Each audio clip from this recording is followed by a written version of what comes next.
What's up, guys and gals? I'm your host, Mike Pugh of the FPC Virtual Channel, and you're tuning into a Blender series slash MakeHuman series. And what you're seeing here is some fun stuff that I was playing with. It's a Blender render that I was able to achieve and utilizing the MakeHuman software.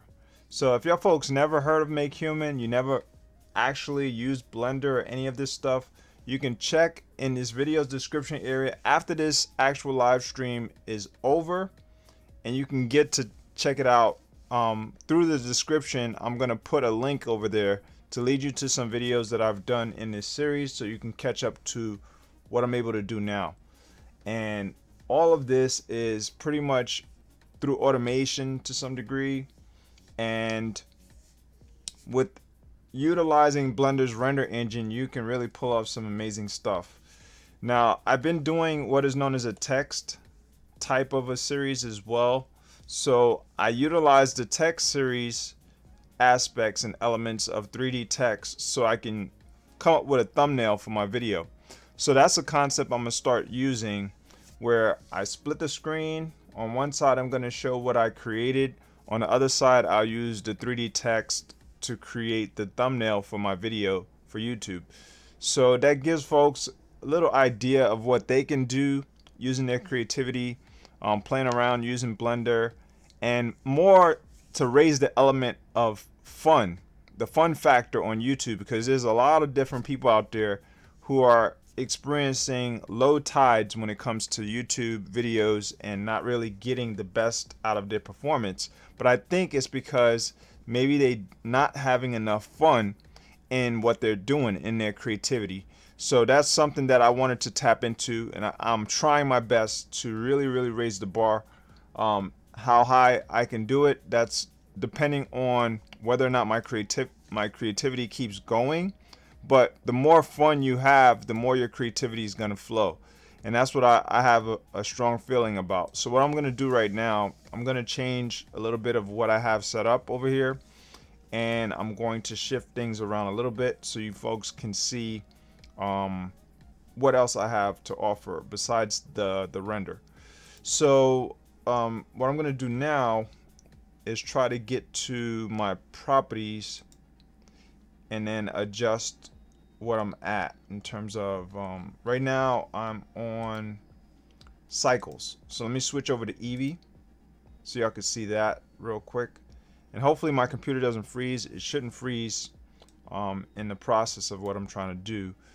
Hopefully not, because I think I fixed some of the issues that I was having with that freeze while I'm using Blender. And I will put in this video towards the tail end a bonus to those who have this issue as well, where your computer may be locking up and freezing. If my computer doesn't lock up and freeze through this session, that means that I fixed it, and you folks will get a chance to see the fix of what I've done. Hopefully it will work, and I can last the whole entire session. So what I also need to do is power up my phone, which I forgot to charge up my phone. So give me some time. I'm gonna go charge up my phone, and I'll try to see if I can jump into the comment section. These sessions are early morning sessions, by the way, because I work throughout the day at different points in the day, and so I'm able to get free time early in the morning. That's pretty much how my schedule works. I usually work after 12 in the afternoon, or sometimes I got to be to work at 12, so it's kind of hard, So hold on one second, let me get the power cord. And where did I put that power cord? Actually, I think it dropped on the floor. Alright, so I got the power cord. I apologize for the screen kind of like not really doing anything. I'm not really engaging with the screen yet, but I had to get my charger. And since this is a live session, that's pretty much the kind of stuff that happens in live, If you're not ready with certain things, you may forget something or whatever. You're gonna have to suffer the consequences of having, something not go exactly right. Kind of like my live streams freezing and all that kind of stuff. I've been experiencing that for a while, and it is just because my computer locks up all the time. So what we're gonna do now I'm gonna move this down a little bit. What I did, I decided to split the screen up. So how I created the split screen, all I did was use these little pop-up menus. Actually, this one is the toolbar. Sorry about that. So this pop-up menu right here, it's an editor pop-up menu that you can get from any part of Blender. So it's in the upper left corner. Generally, you'll see it. You can hide a lot of the menus as well.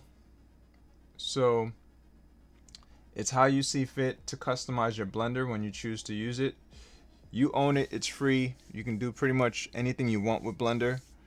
So it's really dope. I mean, there's a lot of different things you can do with Blender, but you obviously have to learn the basics to Blender. If you don't know the basics, I recommend for you to look up YouTube videos starting out with Blender basics and stuff like that.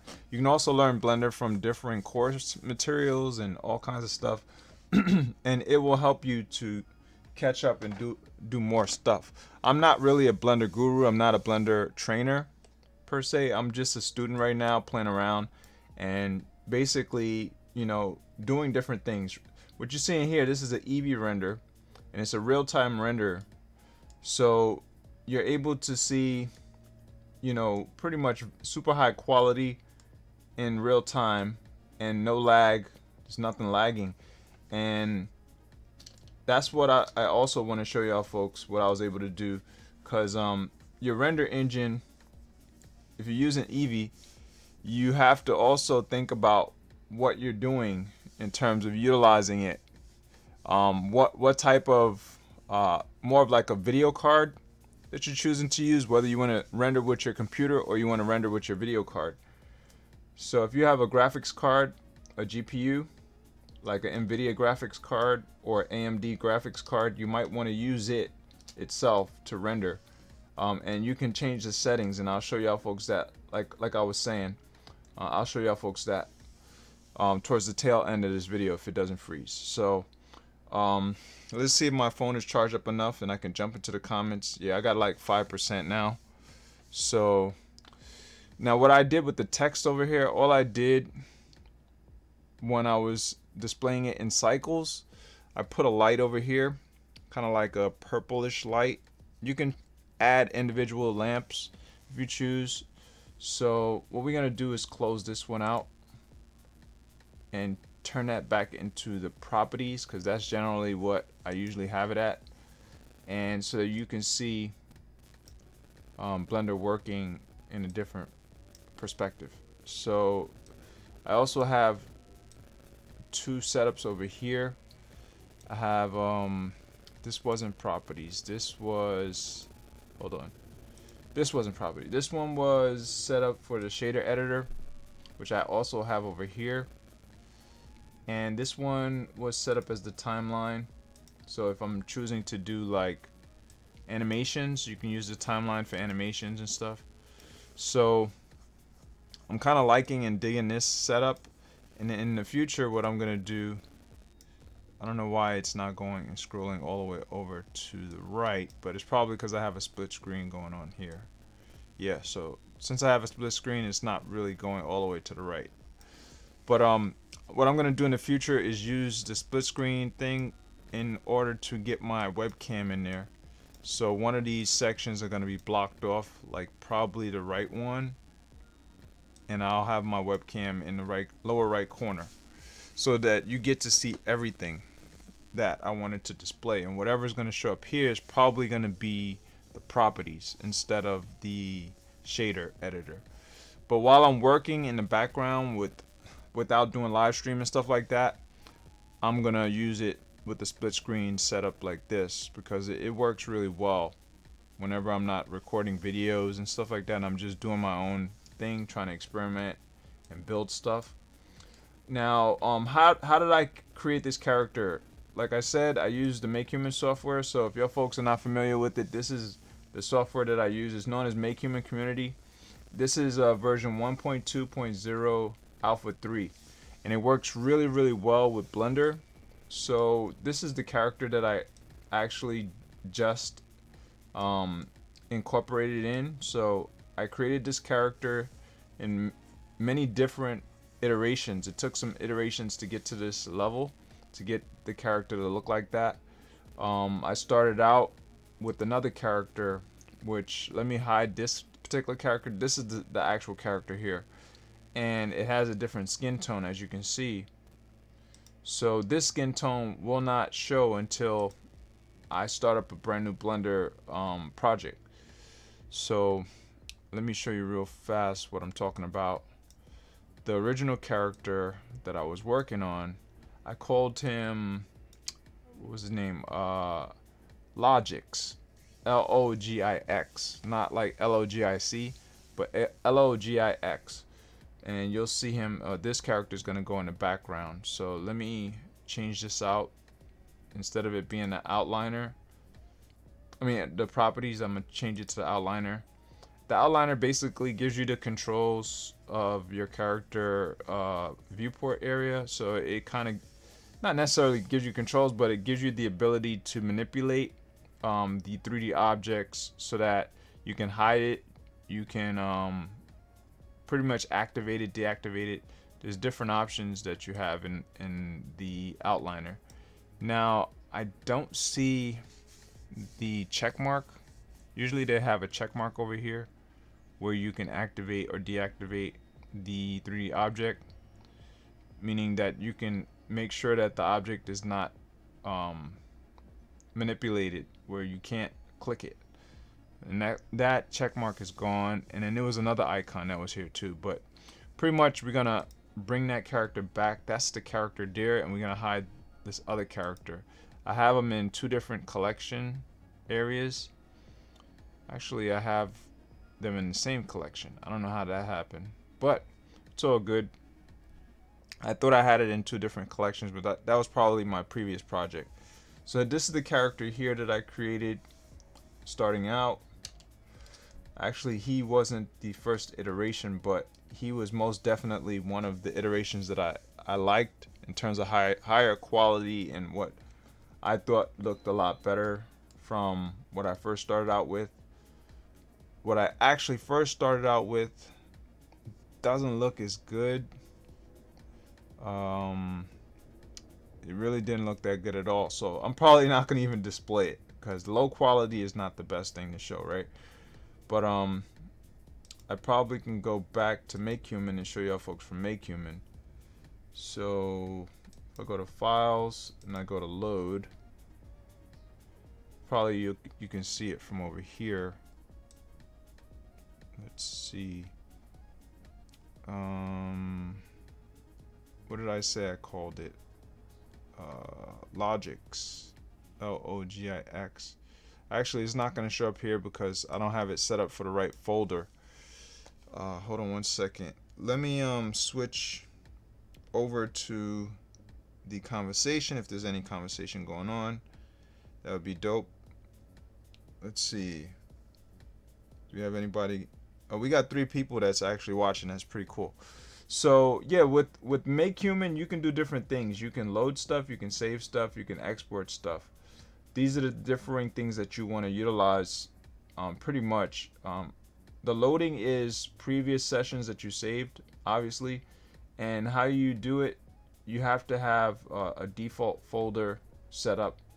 But mainly, the one that works the best is the default folder that is set up by MakeHuman software itself, and it's going to go to eventually where your documents section is, the MakeHuman subfolder, and v1py3 if you're using version 1.2.0 alpha 3. This is the kind of stuff that you're going to have to get familiar with in terms of subfolders, folders, main folders and subfolders, and where your stuff is going to be hiding in your Windows computer if you're using Windows. I believe you can use MakeHuman on the Mac, I believe. I'm not really too sure 100%, but you would have to go to the website. Let's go to MakeHuman community real quick just to see what versions they have. But yeah, it's pretty dope. It's a dope tool. If you folks want to get it, you can try this website, makehumancommunity.org, and let's see the different versions they have. Go to the downloader or download section itself here. It says where to download, so you click that, and then it says download the Windows build here. So I don't think they have it for Mac yet. They have it for Windows and for Linux. I don't see the Mac download, so they don't. I apologize, they don't have it for Mac computers, but if you have a Windows computer, you most definitely can use it. And there's many powerful things they have to offer. They have this mass produce plugin where you can produce multiple characters all at once and just play around with them after you access their file. You know, when you get into using their file, like you see this character here. This character is just pretty much a 3D asset that the software auto-generated. So it's pretty dope. You use sliders and stuff like that in order to manipulate them, and then you can import them onto Blender with a great ease and really awesome accuracy. Like, the character comes out looking almost identical. So as you can see, this character here kind of looks like the character that I had here. So let me hide this one, go over to the collection, click the little tiny eye, and then click it here to reveal the other one. So this is the other one. As you can see, pretty much looks identical. The only difference is the skin tone, right? If you move up the face a little bit more. So, you know, this is the kind of thing that you can do with Blender. It's pretty powerful, man. It's amazing what you can do with Blender. What I'm gonna do is just start over like a new project so you can see the difference. So let's go to a new project.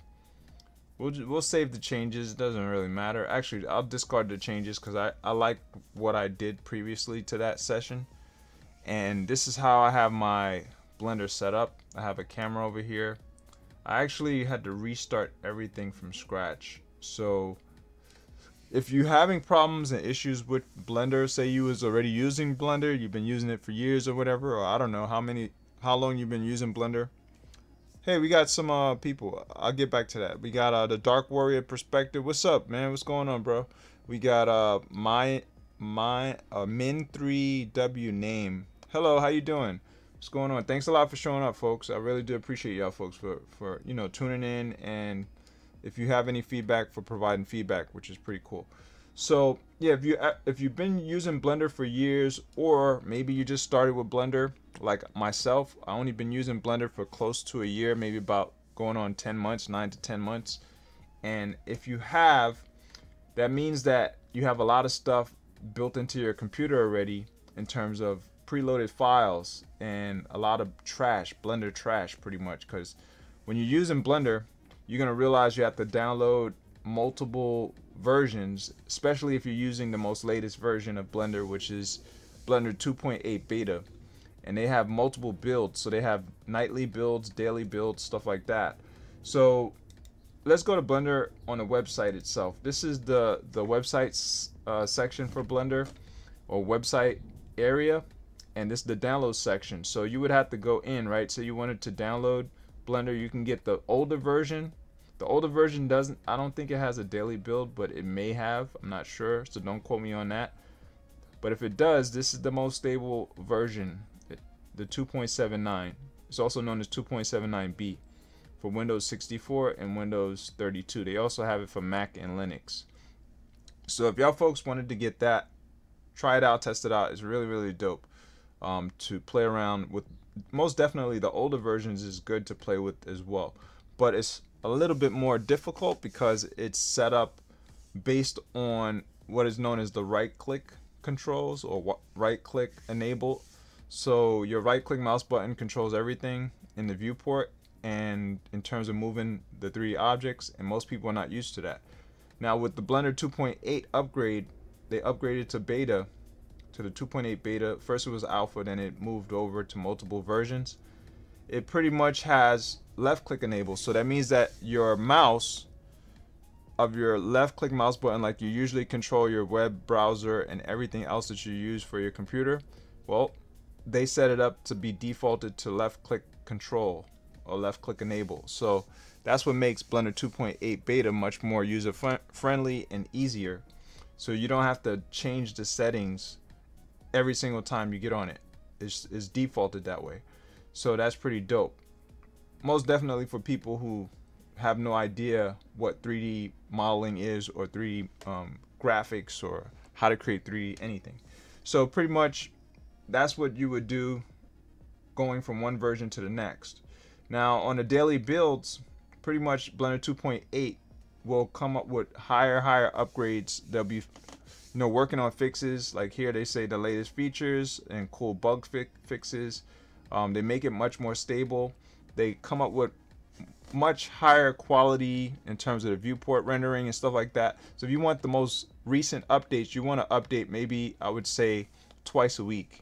That's not too bad. I try to update maybe 3 times, 4 times a week, because I want to see what's hot, what's coming out, the latest features.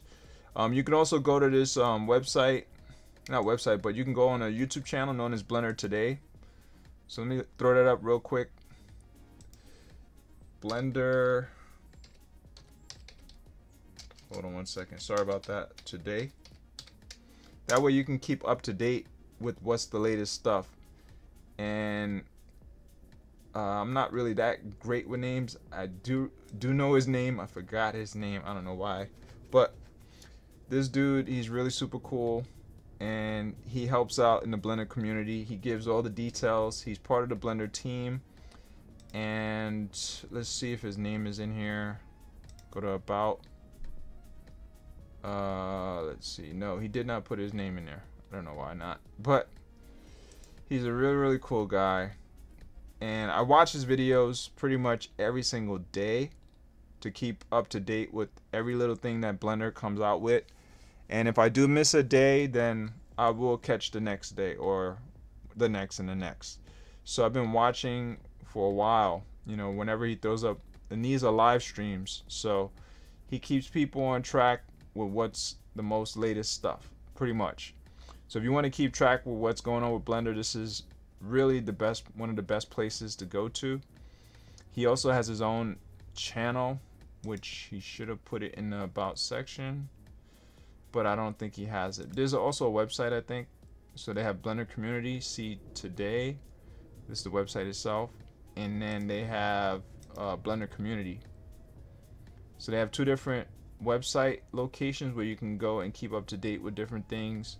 And that helps you as well to be abreast of the knowledge, and just to keep track on your learning progress, and to add differing things to your knowledge base, because the more that you're willing to learn, and the more you're willing to expand your knowledge, the further you can go in the 3D arena dealing with Blender.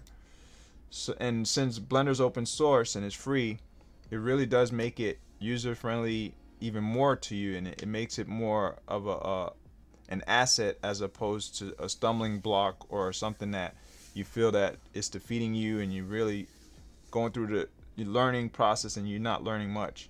It helps you to go further when you keep up with stuff. So what we're gonna do here, we're just gonna incorporate some of the MakeHuman stuff. I'm not gonna really talk too much about how everything works, because this is not a how-to video. It's more like, it's supposed to be about having fun with rendering, right? So I'm gonna hide some of this stuff in the background.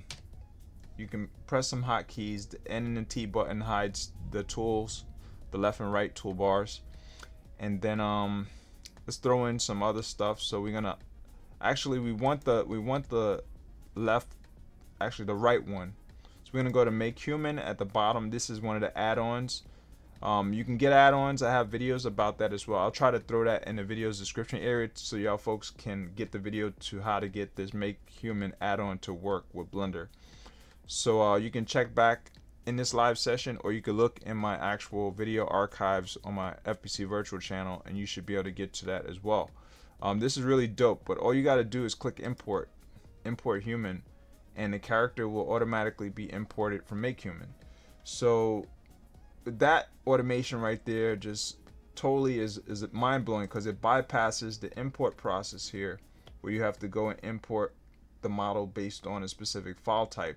There's no file you have to share. It's automatically synchronized from MakeHuman. So this character here now is magically appearing in Blender. So let's go hit the S key, scale it out, and actually that's not the best way to scale it out. So the best way is to go and change your pivot point to 3D cursor, which allows you to actually scale off of the ground plane or the grid.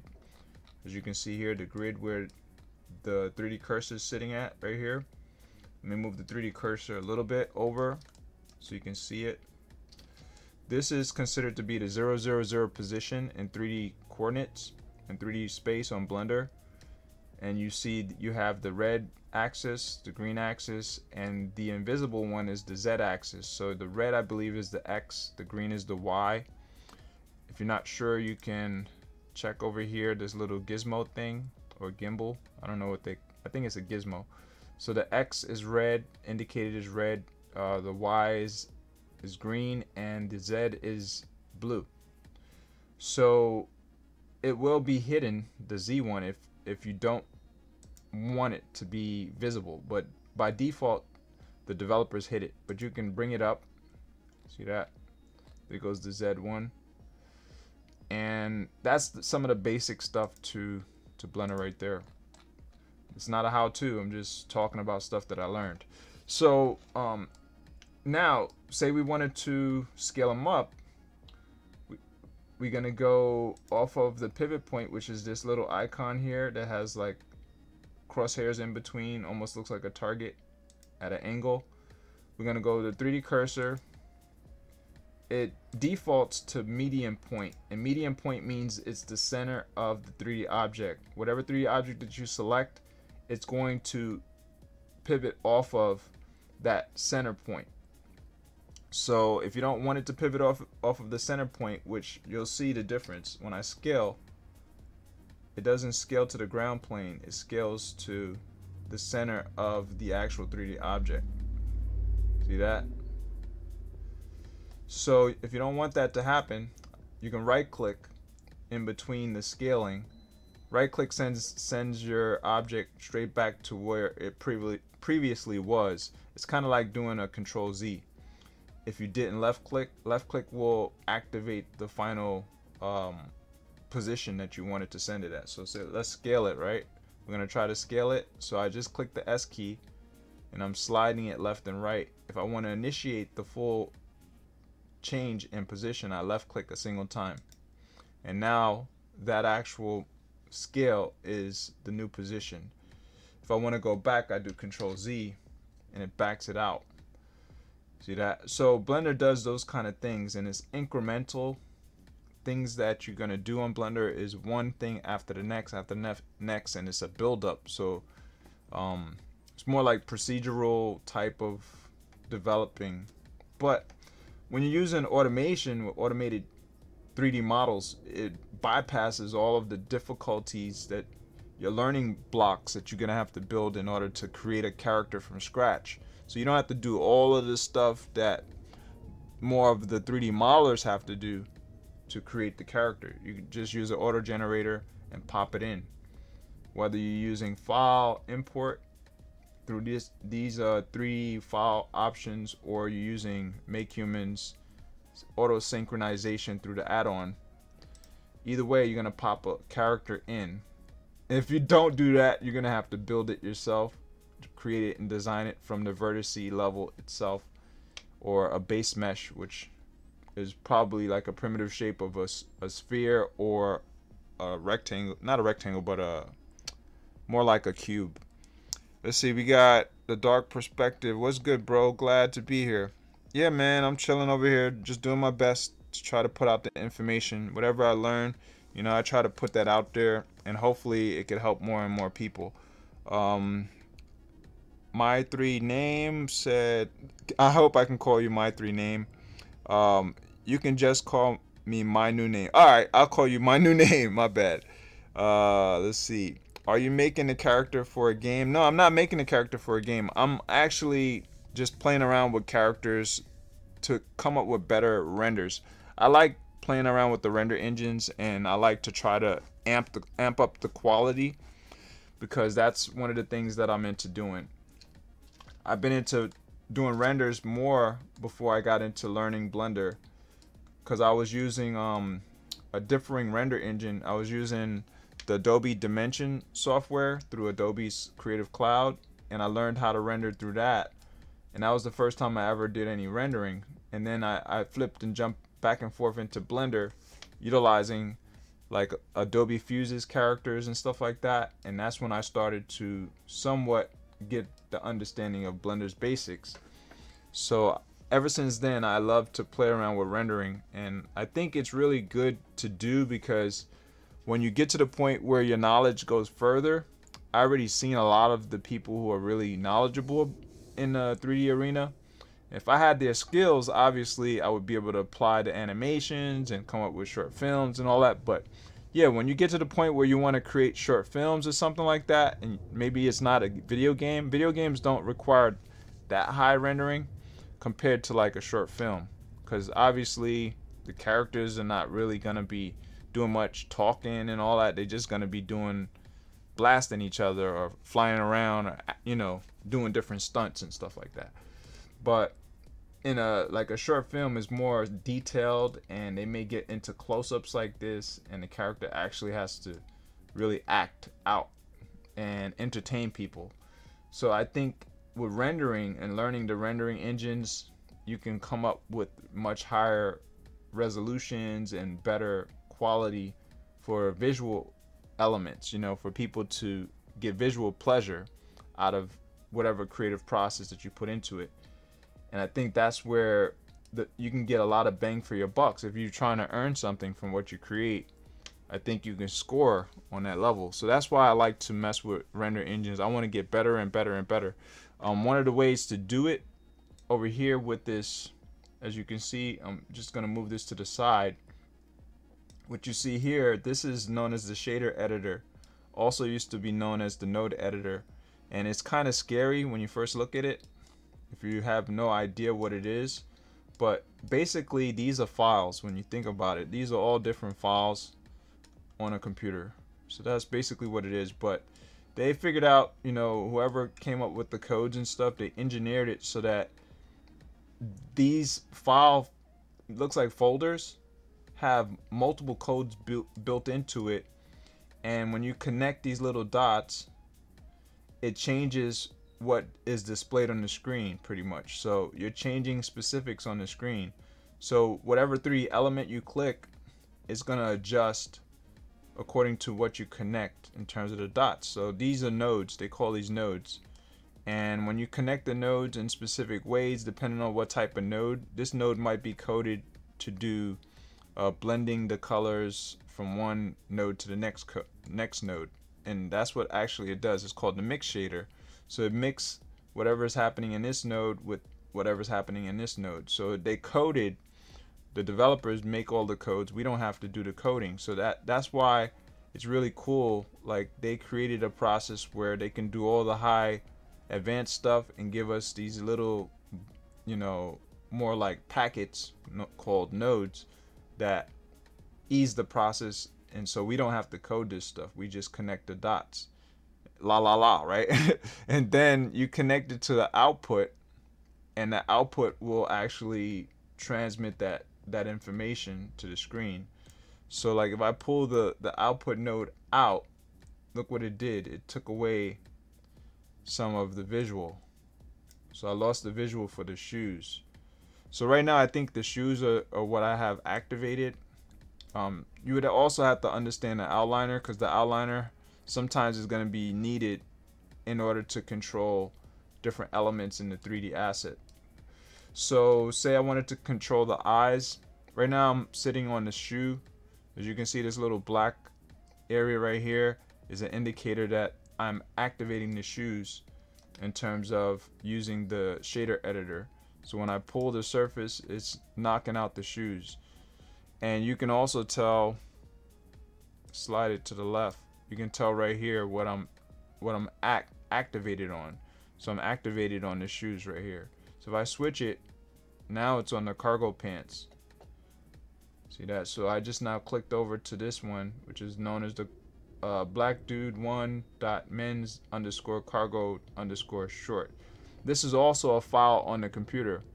So I could find this file if I actually use MakeHuman and I downloaded the 3D object file for it. If you download a 3D object file, you can find all of these individual files, but actually they're tied into Blender right now, so you can't literally find these files because we did not download the object file. We synchronized the files, so they loaded into Blender.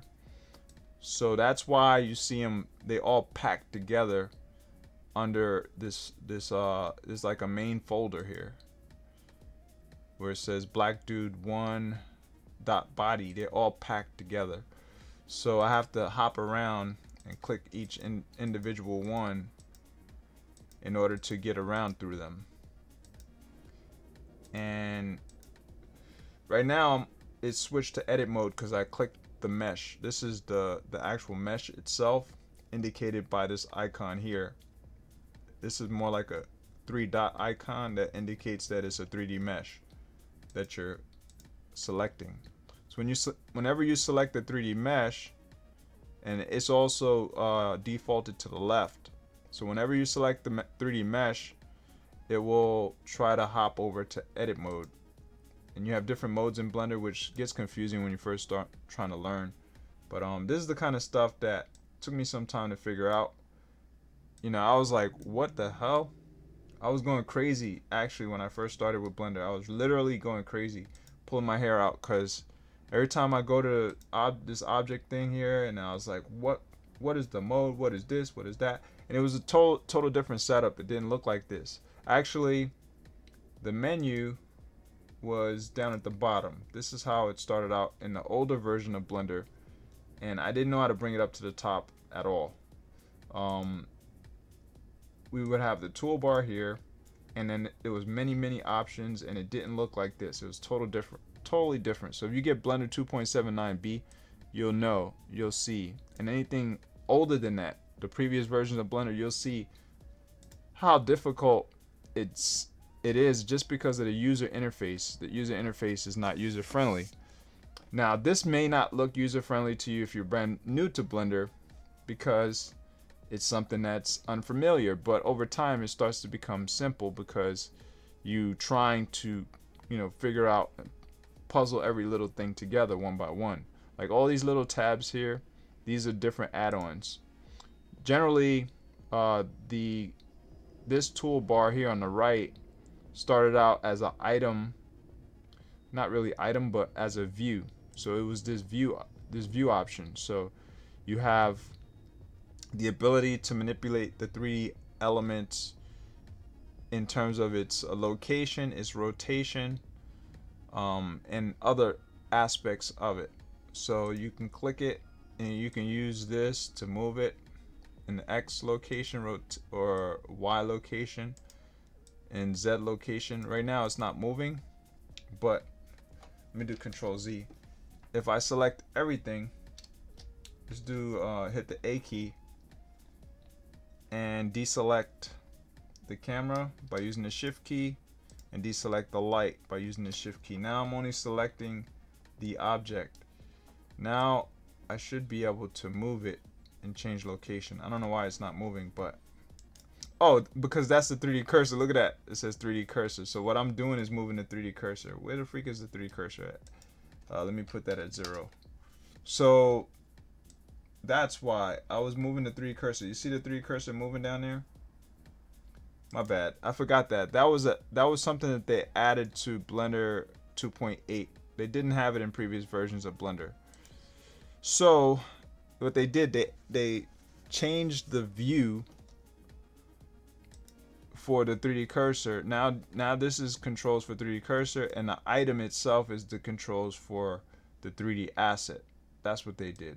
So now I'm moving the lamp. Why am I moving the lamp? I don't know. I'm supposed to be moving this object here. Let's see. Yeah, I'm moving a lamp. I shouldn't be moving a lamp. That's pretty weird. Alright, so let's see if I can move the hair. Okay, there we go. Now we're moving the hair. Alright, so we were moving a lamp for some reason. I have no idea.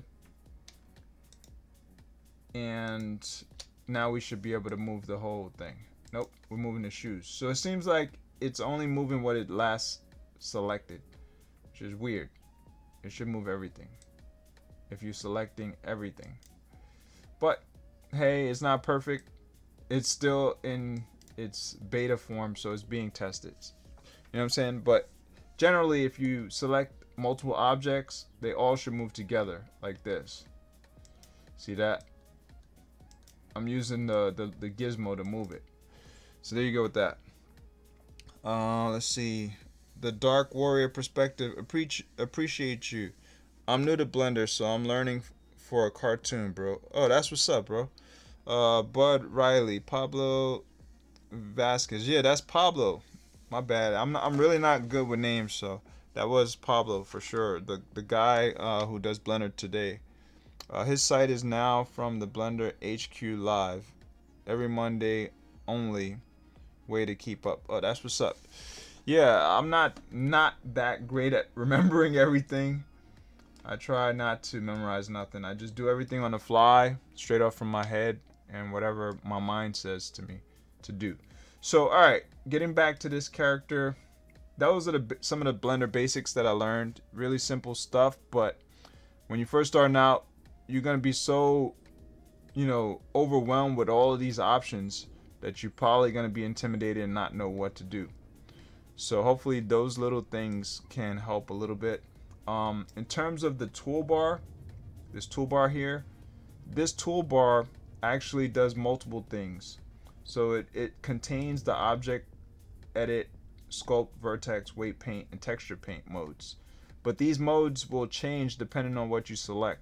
So if I have like an armature or digital bones set up, if I select the digital bones as opposed to the 3D object itself, then these modes will go away, and there will only be 3 modes. It will be object mode, edit mode, and pose mode. But since I don't have digital bones built into this character, which I'll show you in a second how to add the bones, it's not going to be able to go to any other modes besides what you see here. So when I deselect it, when you go to mode, you shouldn't be able to go to anything. I don't know why it's trying to still select these modes, but a good example would be, let me click the lamp. This is the lamp up here. If I go to object mode, this option here, there's no other modes. So whatever you choose to select pretty much gives you the ability to manipulate the modes, and the modes will be generated based on what you select. So if I select the camera, there's no modes for the camera as well, because these objects are minimal objects. They're used to help you with rendering, pretty much rendering for your 3D scene and 3D setup. They're not really used for anything else. So the camera is really powerful. It's a virtual camera. So what that does, let me rotate it around a little bit. You can rotate it, you can play with it. It helps you to render. So whenever you're trying to do a full render, up here it has render option. You go to render image, render animation. Whenever you're trying to do any of that, that's when this camera comes into play, because it's going to try to render what's in its view. So right now it's not even aimed at anything in my 3D scene. I don't have anything targeted. This is one point of the camera, which is actually where the camera is located, and this is the projection of where it's showing the viewer, which is you, who are the modeler or the animator, where it's going to target at. So without having this rectangle, you wouldn't know what angle the camera is aiming at. Also, this little arrow, this orange arrow on the top, that means that that's the top of the camera. That's all that means. And the bottom would be the one that doesn't have that arrow.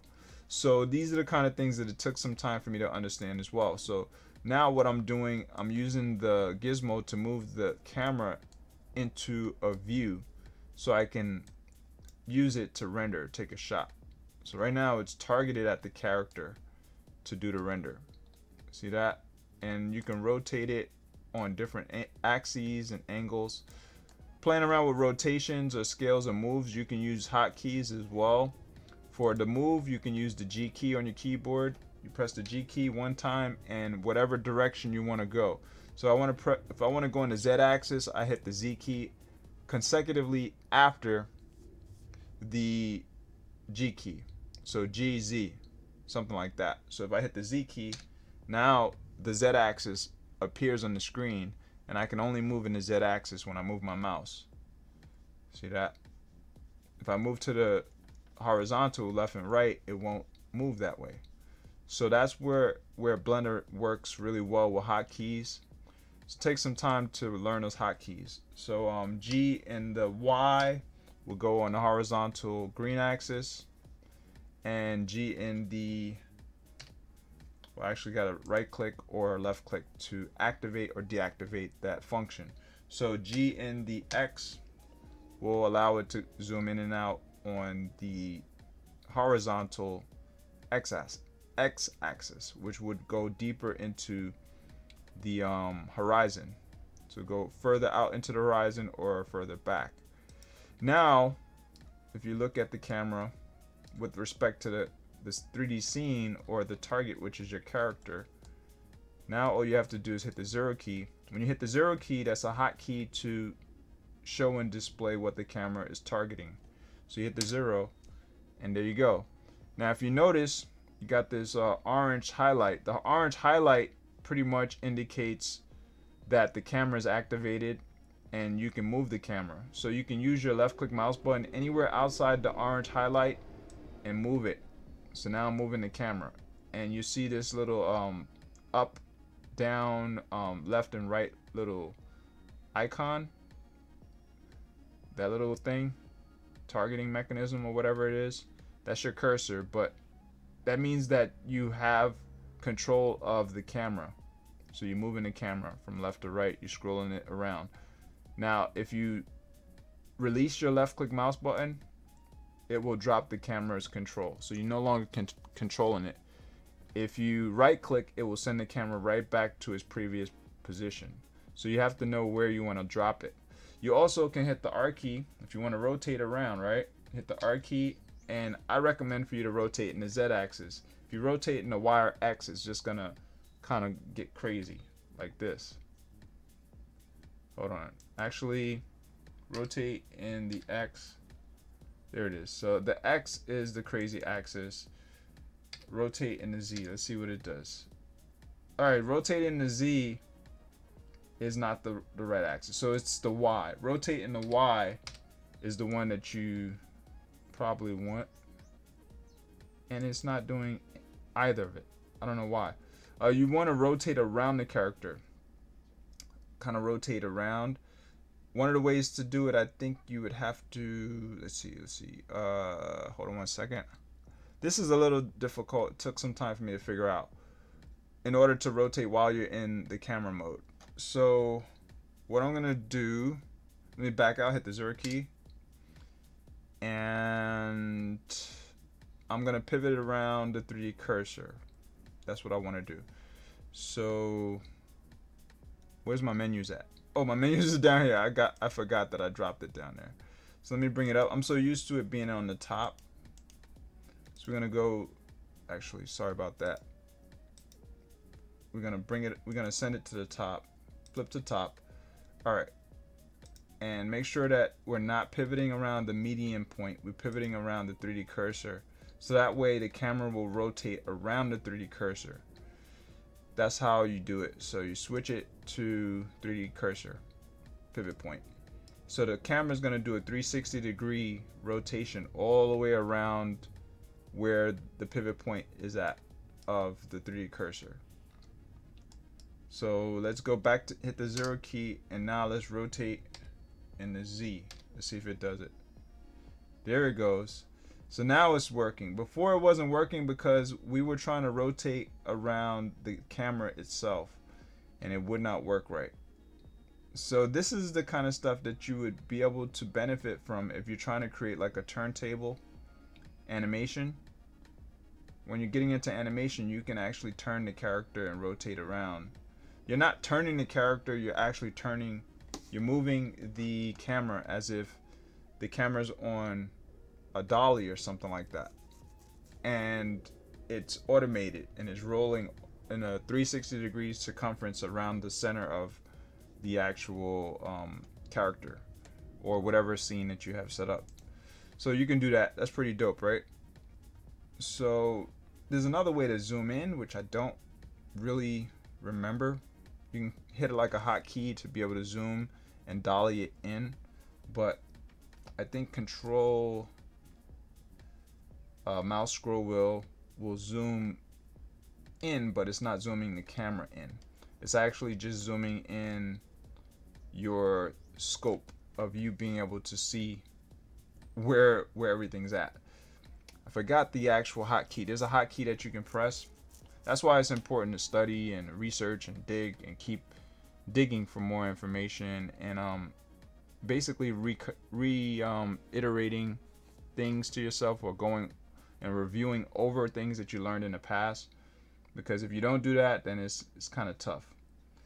Let's see, rotate in the Z, turn them around this way, and I would have to scroll out. So let me hit the 0 key, go out, and I will have to click, make sure I'm selected on the camera, and then drag the camera in. The only problem with that is that it may change the plane that it's on. So now if I hit the 0 key, it changed the plane. The reason why I did that happen is because, hold on one second, is because if I control Z it back, you'll see I'm not actually moving on the right surface. So the surface that I was moving on was basically anywhere. I was using the select option here, so you have different options to select box, circle select, and lasso select. If you have it defaulted to select itself, then you'll be able to drag any 3 object or anything in your viewport that is draggable, and you can drag it pretty much wherever you want to drag it. But the problem with dragging it anywhere is that you may throw off the level that you have it set at. So if you have this set at a good level, you don't want to drag it that way. So you would have to use the move option and probably use the green y-axis and then the x-axis, and that will keep it, that should keep it leveled. But it didn't work. See that? It still didn't work. So let me do it again. Hold on one second. I think that's it right there. Alright, so that was it right there to some degree. Now hit the 0 key, and there you go. And now you can manipulate outside of the orange highlight to get closer and closer. So there's different things you can do like that. If you don't know how to dolly, which I don't know how to dolly at the moment, I did learn it, but I forgot it. But let's see what else we got. People talking. We got Pablo Vasquez site. All right, we got Bud Riley. He said last 2 weeks shows tells all the changes to the UI, only way to keep up. Yep, that's true. So I watched that one about the changes to the UI. There's a lot of different stuff that changed. Most definitely we got these colors, colorful icons, which I talked about in my previous session or the one before that. The colorful icons are pretty cool because every icon used to be this white icon over here in your properties. And I'm talking about the properties area itself. That was one of the changes. Another change is the gizmo now has a hide and unhide option. It used to be part of the overlays where when you click the overlays, the gizmo would disappear and hide as well as everything else. This is really good for when you're trying to do renders in your viewport and you want to get like a viewport render that is really, really cool looking, and you maybe don't want to go through what it takes to create the full render, which when you go to a render, it may take a long time depending on your computer and how you chose to set up your renders. Rendering takes a lot of sample power or CPU power depending on what you're using. If you're using Eevee, you may have to change your viewport in your render as well. Even though it's a real-time render engine, as you can see, this doesn't look that good, what you're seeing here, how it's set up. Doesn't really look good, right? It looks a little kind of not really that great. So what you have to do is change the sample rate in your render options through the render, the little render tab. So you have in your properties will control a lot of the 3D elements in terms of textures, render options for rendering, materials. If you have digital bones, like I talked about, in terms of armature, your armature controls. If you have an armature for animations and stuff, everything will be controlled through here in terms of the properties. You can go and change dimensions for your render, stuff like that. How you render out, where you choose to render out to.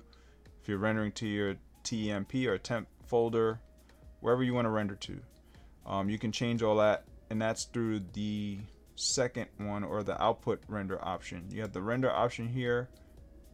If you hover over it, it tells you what options you have. Right now I'm on the output, or hovering over it, click it, it goes to it. Now I'm on the view layer, which I don't use because this is more of a new thing that came up since Blender 2.8, and I don't really need it. I don't know what it's used for anyway, but maybe someday I'll figure out what that's for by watching some YouTube videos or reading about it or whatever. We got scene. I don't use this at all. I don't know what this is for. Also, we have world. I use this a lot. Whenever you want to change the background, you can change the background. It's really easy, not hard. Just takes some understanding of the node setup. Then you got camera. This is your camera property. I don't play with this one, but it would come in handy if I was to learn a lot more about animation, dealing with camera animation and controls. You can control a camera through this as well. Let's see. We have enable physics. You can actually do physics type of stuff, dealing with animations on Blender. Create flame, fires, create atoms, or not atoms, but little particles moving around on the screen and all kinds of stuff. You can play around with that stuff.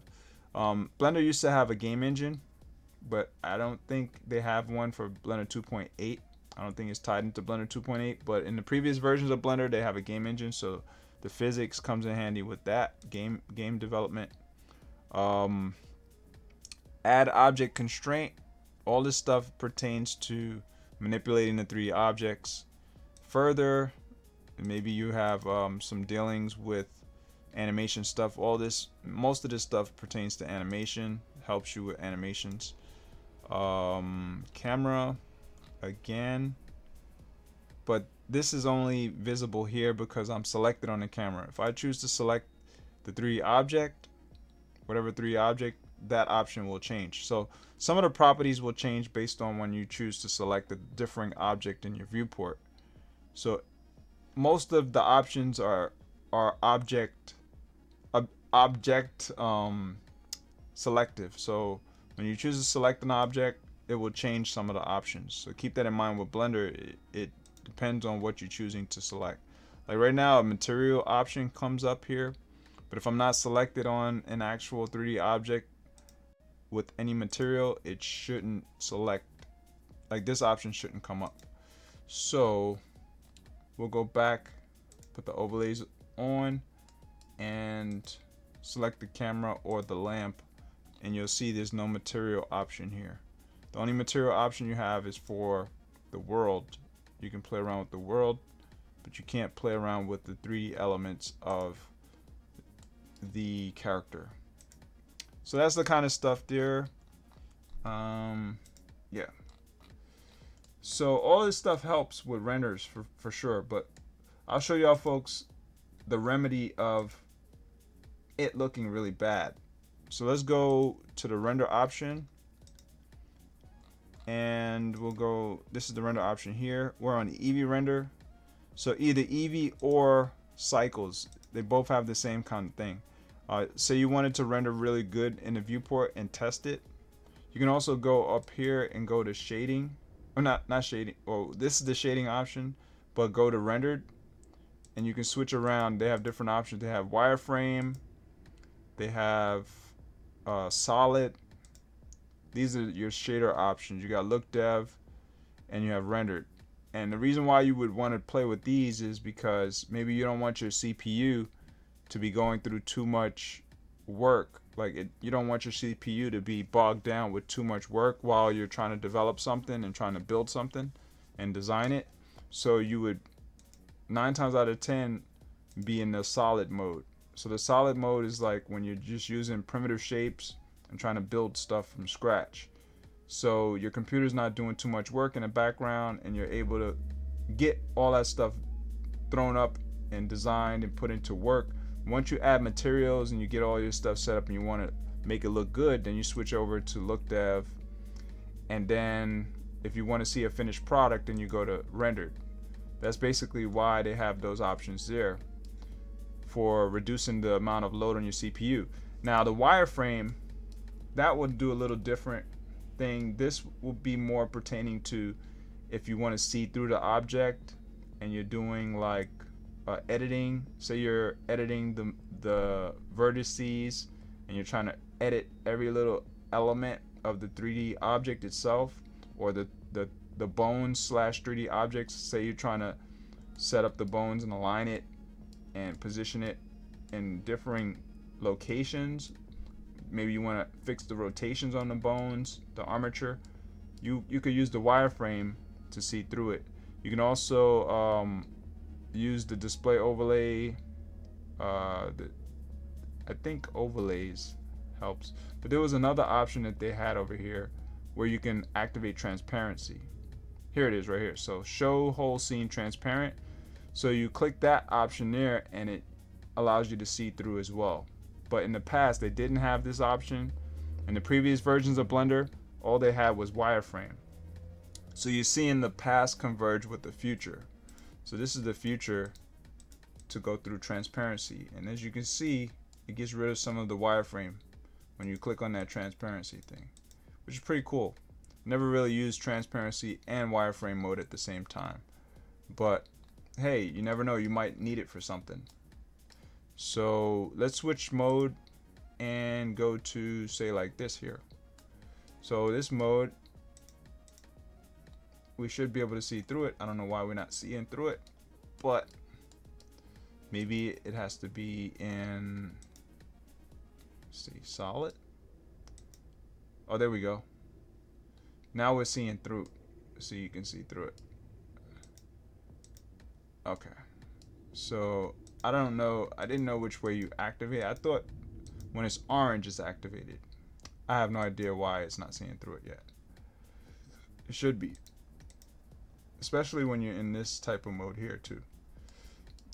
But it's all good, whatever. I don't know if they have this working right or not. So, alright, to fix the mesh that you see here, all this little dots and scattered stuff, you go to the viewport, render option for sampling, and you set it to like 500 or something.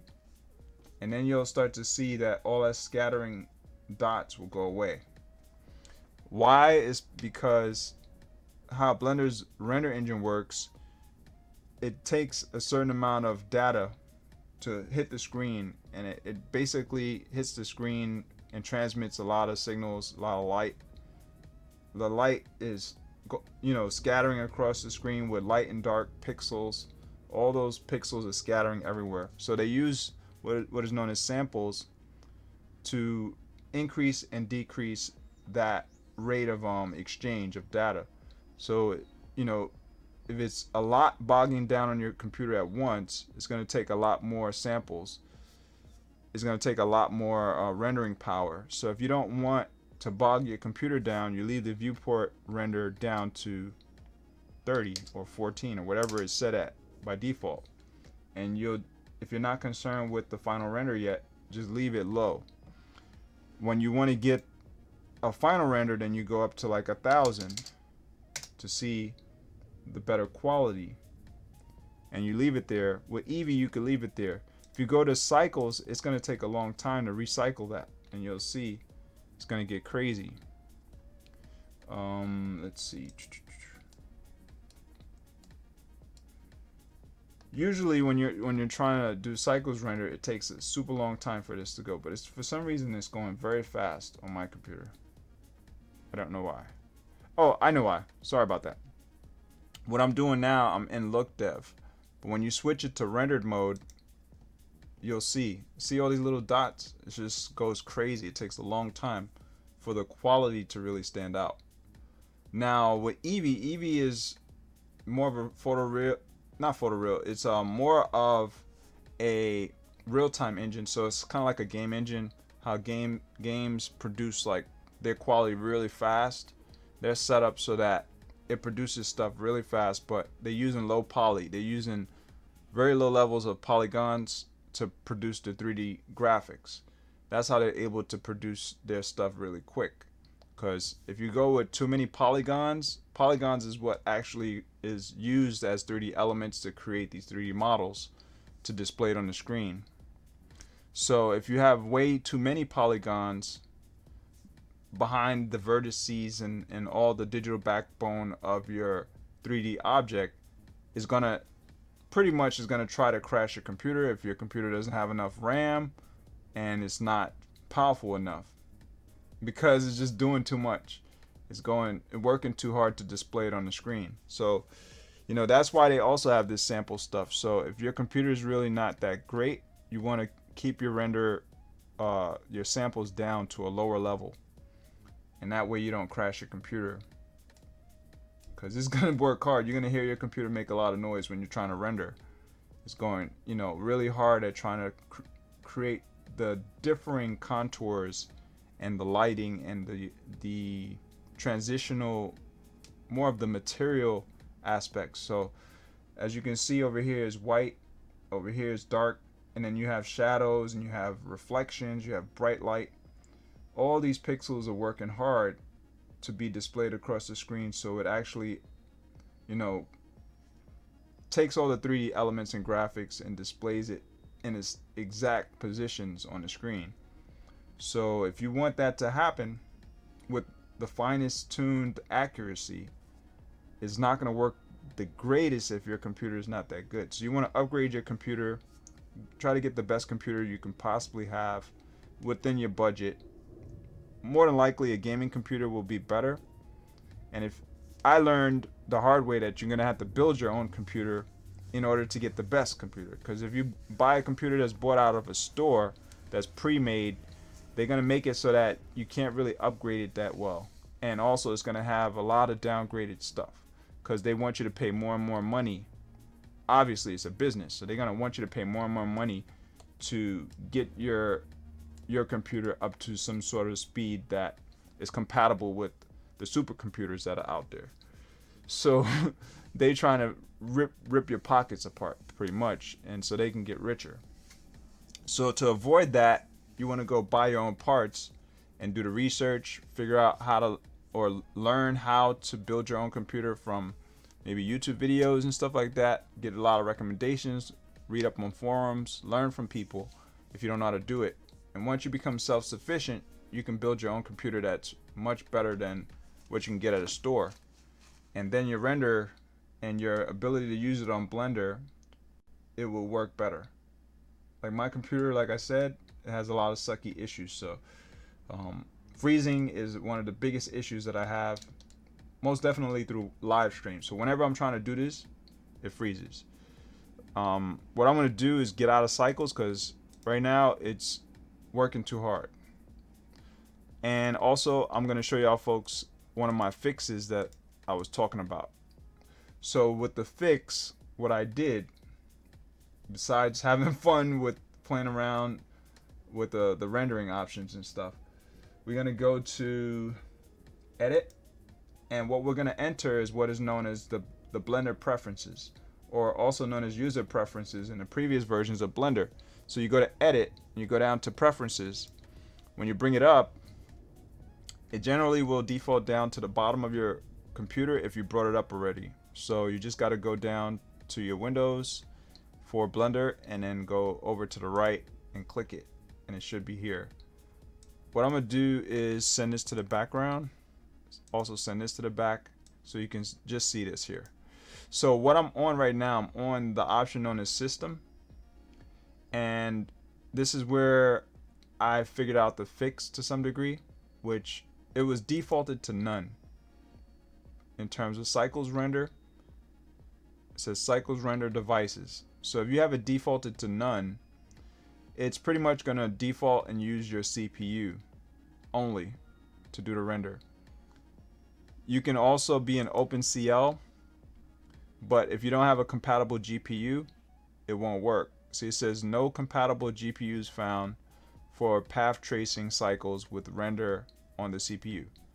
So can't use that. So you go to CUDA, and CUDA gives you the options to go from your actual CPU, which is, I have an Intel i-Core or i5 6400, whatever, Intel Core i5 6400 CPU at 2.7 gigahertz or 2.70 gigahertz, whatever. I also have a GeForce GTX 970. Mine's is kind of low compared to the highest ones they got today. So obviously my graphics card is not that great compared to what it could be. The max potential. They have 1080, they have even higher ones today. So if your graphics card is like mine, it may not produce the best results, but you want to go with what you have. So you just select this check mark here as opposed to this one. You go for your graphics card and it should take off a lot of load on your CPU. So when you go over to cycles, we're going to go real quick and switch to cycles. Hopefully it doesn't burn out the computer, burn out the usage of it. I'm going to turn the viewport down to about 11 or 10. We'll go to 10 so it doesn't take too much CPU usage. As long as I don't move anything in the viewport, it will stop. The render will try to stop. You can also hit the pause if you see it trying to render, and the pause button will help. Sometimes the pause button will pop up. So over here where it says render engine cycles, you have feature set. You don't have to change this. You want to change the device where it says CPU and change it to GPU compute. When you do that, you'll notice there's going to be less noise. Your computer's not going to be struggling as much, and that should help you to, you know, slow down those freezes whenever you're trying to render, and your render should move much faster. So now I'm going to go and set it up for 500. Hopefully my computer doesn't freeze in this process. If it does, like I said, I really do appreciate y'all folks for showing up. Hopefully some of this information helped. Anyone else hearing this? Okay, now I don't know, are y'all hearing it? Anna Fantasy Nails, this is totally out of your subject, but I want to tell you thank you. Your videos help me set up my OBS program. Oh, that's what's up. Yeah, you're welcome, Anna. I really do try my best to put out what I learn, and if I struggle with something, I know other people are struggling with it. So those are the things that I tend to cover. I like to cover topics of things that people tend to have issues with. I try not to cover things that are very simple and easy to understand. So yeah, that's my thing. That's why I decided to go a little bit deeper into FPC Virtual in terms of it being a channel for learning and a channel for how-to, and mainly because I know there's a lot of people that have the same kind of issues that I had. Most definitely with Blender. When I first started on Blender, I dropped it and I didn't go back to it 5 years later. So Blender was so difficult for me when I first tried because I'm a left click guy. I love the left click mouse button, and it was right click enable, and that right there from off the bat threw me off and I had no idea what to do. So I stopped trying to learn it, stopped trying to use it. I tried it for like 2 days, and 5 years later I had to go back to it because I said to myself, I can't let it defeat me. But when I first learned about it, I didn't really think that it was the greatest tool, and I didn't know that it was so useful. I didn't know it was so powerful. Even Hollywood uses Blender. Hollywood, more like VFX artists, graphic designers, people who are into the higher levels of, you know, being able to display stuff on the screen, they actually use it. And a lot of them won't admit to it, but some will. And there's like videos out there where people have actually used it in Marvel movies and films and stuff like that. Other kind of films too, not just Marvel, but It's pretty powerful. Blender is powerful. Once you get used to it, you start to learn. So what I'm gonna do here, I just went up to 500 in the viewport, and what you see, obviously, you see it's trying to render. See, and you see right here it says path tracing sample. So it's going in and it's improving the quality of the pixels over time.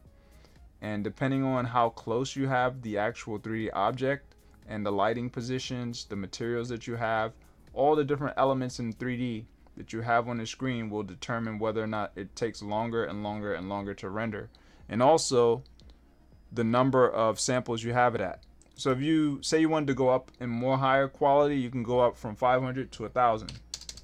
So we go up to 1,000 and it's gonna start right at 500. As long as you don't move anything in the viewport, it should start right from where you started. Oh, sorry, it should start right from where you stopped. Sorry about that. So I had a little a little brain fart. I'm having some brain farts, but it's all good. You know, I actually have to drink some water, and I have to feed my cat soon. I also have an appointment, which is crazy, but that's everything in a nutshell. That's life. Things happen all at one time sometimes in your life as well. So other than that, that's the viewport render. If you wanted to do the full render itself, the actual official render, which will give you even higher quality than the viewport, you have to go here to this render option and then set it at, say, I would set it at like 1,000 to 2,000, because you want even higher quality to be projected. And when you do that, it's gonna go to this screen here. So where you see this Blender Preferences option, this is gonna convert into the render. So say I wanted to do it now, I go to render image or render animation. Since I don't have an animation file set up, it's not gonna work. So animation won't work, but it will try. But I have no animatable files.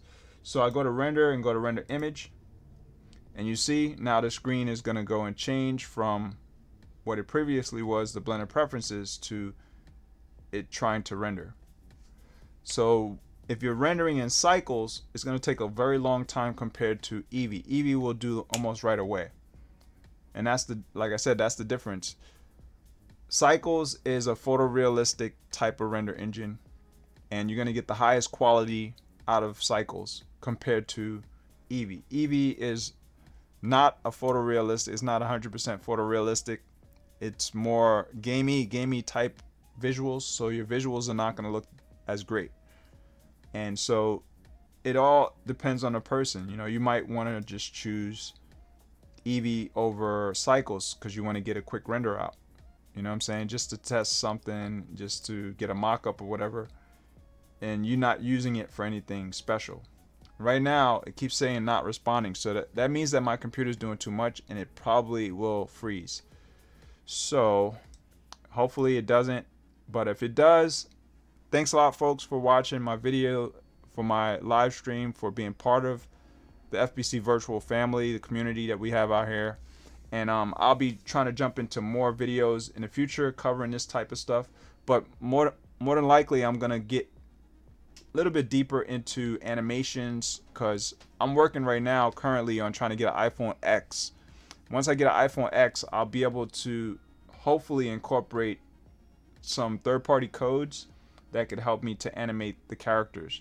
So once I animate characters, get like in terms of animating the face, the facial features, getting the full body animated with the face. I can already animate the body parts, but it's not really gonna make too much noise per se if I'm not putting emotions into the face, and I'm not putting the mouth motions and the, you know, the expressions, facial expressions and stuff like that. As you can see, the character's not doing anything. To have a character dance around, move around, jump around, fight around and stuff like that, that looks cool, but there's a limit to that, right? With trying to create short films, you're really gonna have silent films, and they're not gonna stand out. So my whole thing is I want to get that facial moving. Once I get the facial and expressions moving, I think it's going to be really dope. I'm going to change this out of cycles to Eevee, so maybe it could save some of my computer while it's trying to do its render. And hopefully it doesn't ruin the render. I never switched in between. So let's see what it's doing. Right now we're at part of it's almost done. Look at that. It's moving quick too. So in this render option here, you can play around with this part too. You can go and click this image link, and this image link will give you the ability to send it to more like saving it on your computer once the render's done. So it took me some time to figure that out because I wasn't really playing with it. I just was looking at everything on the screen instead of clicking everything. So after a while, you want to just start clicking stuff, and sometimes you're going to send things away on Blender and you're going to say to yourself, damn, why did I click that? I can't get it back, you know, stuff like that. You're going to go through all kinds of different experiences with Blender, because if you're brand new like I am, or like I was when I first started, you know, very new to it, it's just things that you got to go through. Just like anything else that you're not familiar with, you're going to go through stumbling blocks, you're going to crash and fail, you're going to have epic fails, terrible fails with Blender, because you just don't know what you're doing. But the benefits is, you know, that comes is that once you start to learn from trial and error, you're going to get better and better and better and better and better. Day 1, day 2, day 5, week 7, 5 months later, this is that. You're going to get much better, and it's going to become more like a user-friendly thing and something that's second nature to you, because you're always using it all the time. So it would behoove you to work through those kinks and get through those those building blocks. Another tip for those who are watching, if you're still watching, I'm going to try to go on the web real quick and look up a guy that I do know his name. For some reason I know his name much better than everyone else. His name is Darren Lau. He's one of the best Blender guru type people out there. So I spelled it wrong, but it still comes up. Look at that. DARRINLILE. So Darren Lau, I highly recommend for y'all folks to search him on YouTube, search him on Google, search him everywhere that you can find him, because this guy is going to open your eyes to how easy Blender really is, because it really is easy. It's not hard. It's just time consuming. It takes a lot of time to puzzle things together. That's the part about Blender that is very difficult, how much time it takes. So if you're willing to learn, you will learn Blender all the way to the nth degree, even to the point where he knows, and you probably can surpass his knowledge. You never know. I'm not even close to him because I'm taking courses from him. I'm actually taking one course from him, and it's on Udemy. If y'all folks ever heard of Udemy, Udemy is an online, more like a scholastic location for learning. It's an online school kind of thing, almost like an online college, but you're not taking college courses. You're just learning courses at random that you choose to enhance your knowledge, to learn stuff. So here goes Udemy. Once you get good enough at something,